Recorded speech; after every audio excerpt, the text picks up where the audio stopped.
তারা বিরোধীদের দ্বারাতে যে সমস্ত অবান্তর মন্তব্য এবং কথাগুলো শুনে আমার কাছে পেশ করেছিল, আমি আঞ্জুমানের আলেমদেরকে ডাকিয়ে তার এক একটা বিষয়ে এক একজনকে দায়িত্ব দিয়ে সকলকে যতটুকু পেরেছি সহযোগিতা করেছি।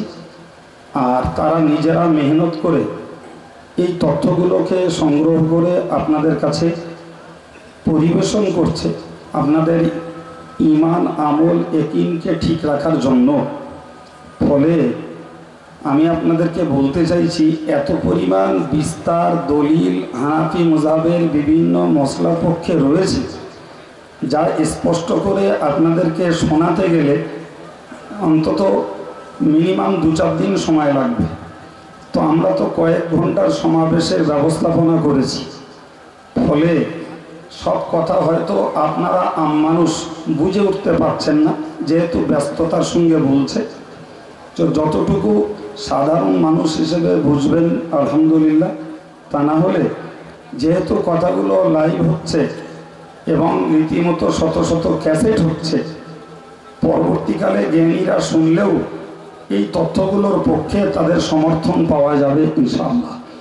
সর্বোপরি আমরা এই যে কথাগুলো শুনছি, এই কথাগুলো যদি আমাদের অন্তরের বদ্ধমূল হয়, তাহলে এই ভারতবর্ষের অস্থিরতার সময়েও যারা দলীয় কোন্দল করে জাতির সংহতি নষ্ট করতে চাইছে, এই জাতীয় অপরিণামদর্শী ফিতনাবাজ বেদাতীদের হাত থেকে আম জনতা বেঁচে যাক, এটাই আমাদের সমাবেশের মৌলিক লক্ষ্য।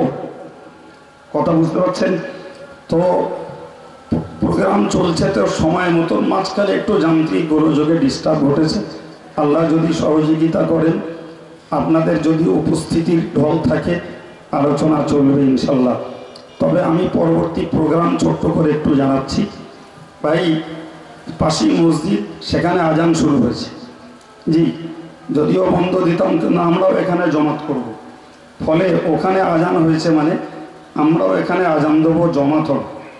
জমাতের পরপরই আমাদের আজকের মূল সভাপতি আমার শ্রদ্ধেয় আব্বাজান, যিনি অল ইন্ডিয়া সুন্নতুল জামাতের স্থায়ী সভাপতি, তো তার পক্ষ থেকে সঞ্চালক এবং পরিচালক হিসাবে কাজ করছে আমার স্নেহভাজন হাফেজ ইসমাইল সাহেব।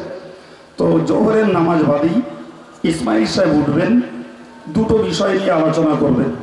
একটা হলো রাসূলুল্লাহ কবরে মরে অমর, তথা আমরা বলি হায়াতুন নবী, এটা বিরোধীদের কুমন্তব্য আছে, তার জবাব দেবেন ইসমাইল সাহেব।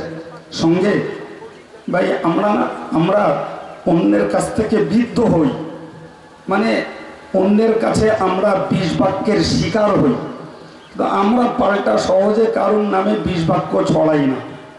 জি, তো আজকের এই ঘাত প্রতিঘাত খেয়ে খেয়ে আজকে শুরু করছি।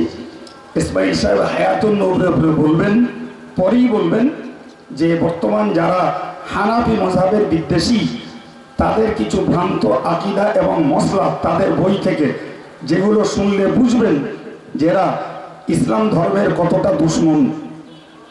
এ দুটো দায়িত্ব।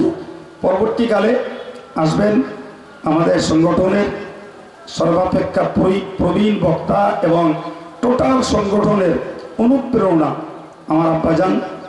জি, আমি নিজেই বেয়াদবি হলেও তাকে বলেছিলাম যে আপনাকে বলতে হবে একটা বিষয়ের উপরে, যে হানাফি মাযহাব মানার গুরুত্ব কি, মাযহাব মানার প্রয়োজনীয়তা কি।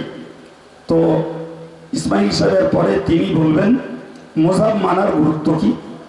3 নম্বরে ফের আসবেন আমাদের আব্দুল মুহিত সাহেব, তিনি বলবেন যে একটাই মাযহাব মানতে হবে, এর বা দলিল কি। জি, তাছাড়া মাতিন সাহেব আসবেন। আমাদের অন্যান্য দেশীয় যে প্রোগ্রাম, গরু জবাই, 3 তালাকের কথা তো শুনেই নিলেন, মুসলিম পার্সোনাল লর উপরে বক্তব্য রাখবেন মাতিন সাহেব এবং মৌলানা শফিক সাহেব। জি, সব কুড়িয়ে গুড়িয়ে শেষবেলায় যদি 2-4টে বাদ যায়, চেষ্টা করব, যদি পারি তা আমি বলবো ইনশাল্লাহ।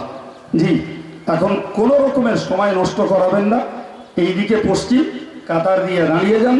যাদের উজু নেই, পর্যাপ্ত ছেলেরা উজুর ব্যবস্থা করেছে, উজু হন, কাতার দিয়ে দাঁড়িয়ে যান।